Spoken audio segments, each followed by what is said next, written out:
Welcome to another episode of Books and Bytes. Today we're embarking on a deep dive into, well, the deceptively simple world of Ernest Hemingway's final major fictional work, The Old Man and the Sea. It came out in 1952.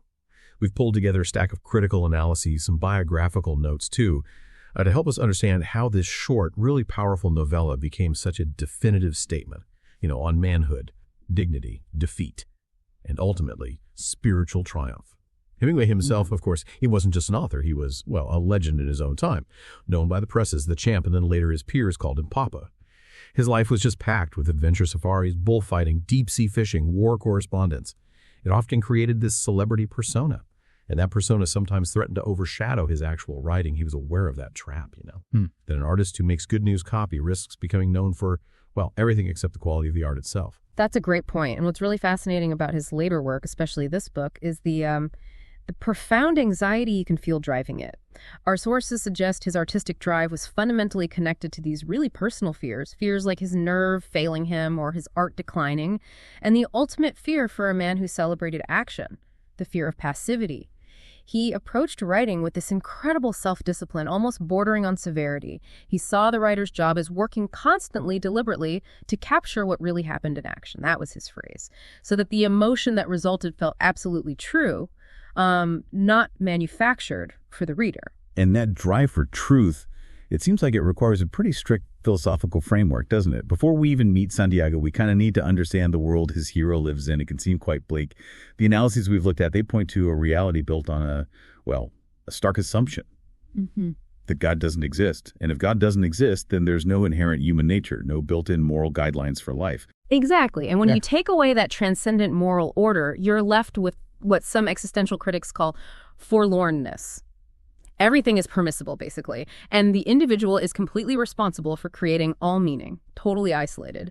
The sources suggest this void, this meaninglessness, is the real terror the classic Hemingway hero has to overcome. And he does it by establishing his own absolute standards, his own rule book, what we call the Hemingway Code. Okay, the code. What are the key elements? What defines that code? Well, it's starkly pragmatic, really. The hero has to face life courageously, act honestly, and crucially, avoid self-pity because, regardless of your circumstances, everyone is, quote, biologically trapped in the same condition. And in the earlier versions of this hero, he was advised to view others with a kind of irony and pity. And importantly, make sure he didn't cause trouble for anyone else. It was a pretty severe, lonely way to exist. Right, very stoic. Now, here's where Santiago comes in and it seems changes things quite a bit.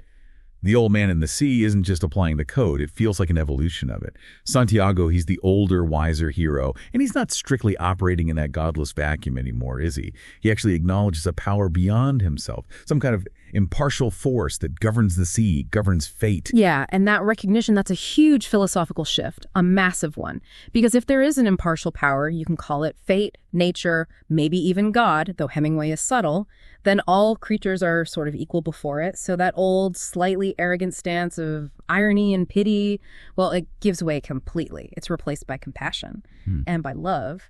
Founded on this idea of the brotherhood of all creatures, the hero isn't just surviving for his own sake. Now, he's defined by his relationships, even his relationship with the marlin he hunts. So if the code is the antidote to that existential nightmare, what's the core nightmare the hero still fights, especially in old age, like Santiago? It really remains the same fundamental fear, passivity. Yielding to life's forces, giving up your will. The code is enacted through ritual and through action. Those allow the hero to exercise his will, to maintain his dignity. The struggle itself, that's the mechanism for self-definition. In Santiago's solitary 3-day struggle with the marlin, it feels like such a powerful dramatization of Hemingway himself coping with aging, right? With the inevitable loss of physical strength. The analysis we read really emphasizes that Santiago embodies this shift where, quote, the power of will has replaced the power of flesh. And crucially, the wisdom of humility has replaced the arrogance of either simple pessimism or romantic self-sacrifice. That's a key change. He's no longer fighting against the world in that youthful, angry way. He's fighting within it with this incredible stoic endurance. The novella is so condensed, so symbolic. Just summarizing the plot feels, inadequate. So instead, maybe let's try to distill the thematic journey of Santiago, the defeated fisherman, but focusing on that relationship at the core of his spiritual triumph. Okay. The central event, obviously, is that intense 3-day struggle between Santiago and the giant marlin. The source material really hammers home that this contest is completely self-contained. It finds its meaning within itself. There's no hate in the struggle. The analysis actually describes it as an act of love, almost an act of worship, because it links both of them, the man and the fish, in this fundamental cycle of life, death, and necessity. Santiago is utterly alone out there, with his pain, his respect, even love for this noble opponent, and the raw reality of his own mortality. And it's in that isolation, pushing past his physical limits, that he achieves selfhood, which for Hemingway seems synonymous with true manhood, because his only real cause is his own being, his own truth. And this is often read as a vision that, yes, accepts destruction, accepts the chaos of the universe, but insists that a person can achieve a kind of spiritual victory. Even when facing absolute material defeat, the physical outcome, what actually happens to the fish, becomes almost irrelevant. What matters is how the struggle is achieved, the conduct within the struggle. Exactly. His victory lies in the form he imposes upon an indifferent fate. He triumphs because he never gives in to fear. He never sinks into self-pity. And notice, he never appeals for divine intervention or asks for special treatment. He endures. He returns, not broken or sadder in the conventional sense, but profoundly wiser. He's confronted death, confronted his limits, and endured. But let's be, brutal about the material reality of his return for a second. He comes back to the harbor with literally nothing but a skeleton. He loses the fish, his spear, his knife, his gaff, his gear is stripped away. All he's really done, materially speaking, is provide food for the scavenger sharks. That's such a powerful, almost harsh image, isn't it? It feels like the perfect metaphor for a Pyrrhic victory, a victory that costs everything. It is absolute material defeat, no question. Yet the critical analysis points out that his defeat possesses a kind of majesty, a majesty that the defeat of, say, the oblivious tourists on the terrace or the scavenging sharks themselves, well, their defeat lacks that quality. And that majesty is shaped entirely by his conscious pride, his will, his endurance. But the key, I think, is that profound, almost transcendent relationship he forms with the marlin during the struggle. He acknowledges the fish as a brother. He says they are brothers. He sees the fish as no less entitled to endure or even receive aid than he is. It's this shared mutual dignity in the contest that elevates it to something truly heroic. If you are enjoying this deep dive into literary analysis, make sure to subscribe to Books and Bytes. Now, Hemingway famously insisted, didn't he, that no good book was ever written that had symbols arrived at beforehand and stuck in. He hated obvious, tacked-on symbolism. But he immediately followed that up by saying, well, if you made the man, the sea, and the fish good and true enough, they would mean many things. And that intense pursuit of rendering life truer than true, as he put it, that's surely why the book vibrates with so much symbolic power, even if it wasn't all planned out. Absolutely. That intentional truthfulness, that focus on the concrete reality, is why critics have found so many layers of meaning. The analysis we consulted points to two major allegorical readings that keep coming up. First, there's the artist's allegory. In this reading, Santiago symbolizes the artist who attempts the impossible by going too far out into the challenging deep sea of the unconscious mind, or maybe just tackling a huge, difficult subject. And the long, painful struggle with the marlin. That's the very process of creating the work of art itself, the labor, the pain, the dedication. And the tragic return home, with just the skeleton. That's the return, where the sharks, interpreted as the critics, maybe the public, tear at it voraciously, leaving only the skeleton, just the bare framework of the original grand idea or the artistic vision to show for all that effort. It's a powerful commentary, maybe even a bit darkly humorous, on the relationship between art, the artist, and how work is received. Okay. And the second major interpretation, that's the Christ analogy. I mean, the parallels seem quite obvious on the surface. You have Santiago suffering for 3 days, like Christ on the cross. His hands are torn and bleeding. His back is lashed by the fishing line. He carries his mask back like a cross. And then he falls onto his bed in that cruciform posture. The visuals are strong. But here's my question. If the core philosophical foundation of the Hemingway Code, especially early on, is based on a godless universe, doesn't loading it up with Christ parallels feel a bit contradictory? Does it undercut the hero's self-reliance?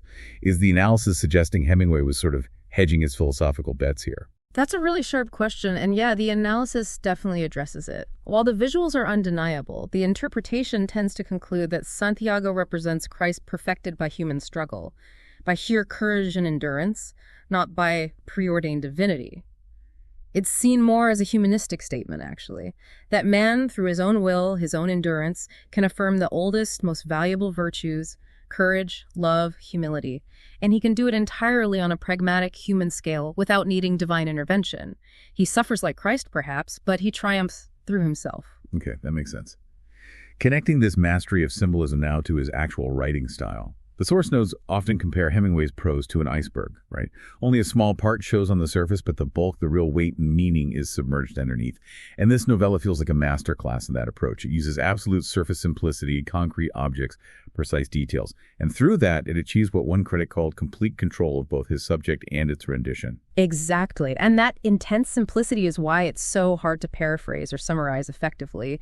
The music of the prose and the meaning are just inseparable. And the careful selection of every single word, every detail, is what allows those larger symbolic meanings to emerge naturally, not, as he said, being stuck in beforehand. Right. We should also, though, touch on the intense critical debate Hemingway always seemed to inspire. Throughout his career, you had this loyal, almost fervent Hemingway cult of admirers.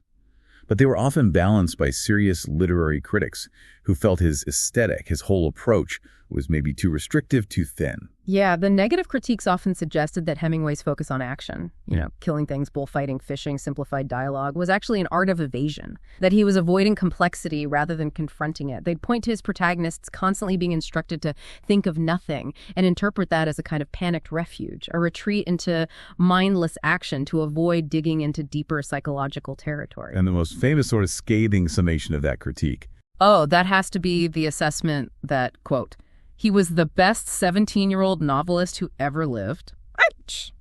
The implication, of course, being that his emotional and intellectual range kind of got stuck at an adolescent level, relying on immediate physical sensation over, say, profound philosophical thought. But then you have the legions of affirmative critics, the ones who love him, who fiercely counter this. They argue that the work is only simple on the surface. That's the whole point. They defend him as basically a lyric poet of the English language who deliberately limited his subject matter, not to evade complexity, but actually to achieve a kind of pure, formal, and ultimately symbolic art. And that pursuit of universality, despite the limited scope, is really key to his defense. Even though it's just an old man, a boy, a fish, the sea. Critics argue Hemingway's vision is profoundly affirmative in its own way. It doesn't offer easy political or religious solutions, no, but it offers these immediate resources of human strength, human dignity, in a world that's clearly chaotic and often indifferent. His code, especially as embodied by Santiago, provides meaning precisely where other, perhaps grander value systems might have already failed. So after this deep dive, what does it all mean for us? Maybe, what's the takeaway? Santiago seems to embody this mature idea that true manhood, or maybe just human dignity, is defined by self-willed pride, by endurance, by will, not by physical strength anymore, not by wealth, not by worldly success. His defeat is his triumph in a way, shaped by that beautiful, enduring form he imposes on fate. I think what really stands out is that profound lesson, maybe, that we can define ourselves in dignity. We do that by achieving knowledge of our own mortality, our own limits, and then acting in such a way as to redeem that mortality itself. It's almost like a primal ritual of self-affirmation against the void. Okay, a final provocative thought for you, our listener, to consider as we wrap up. Santiago's most precious dream, the one that keeps recurring throughout the book, is of the young lions playing on the beach in Africa. He remembers them from his youth. Now, if we accept the analysis that Santiago represents the resources of age, wisdom, humility, endurance, what does that image of the lions communicate? What nobility, what timeless spirit, what sense of youthful, vigorous, untamed power does the image of those beautiful, undomesticated young lions suggest about the fundamental nature of humanity? The very humanity he fought so hard to affirm, even in the face of oblivion. We'll leave you with that image of the lions on the beach to mull over.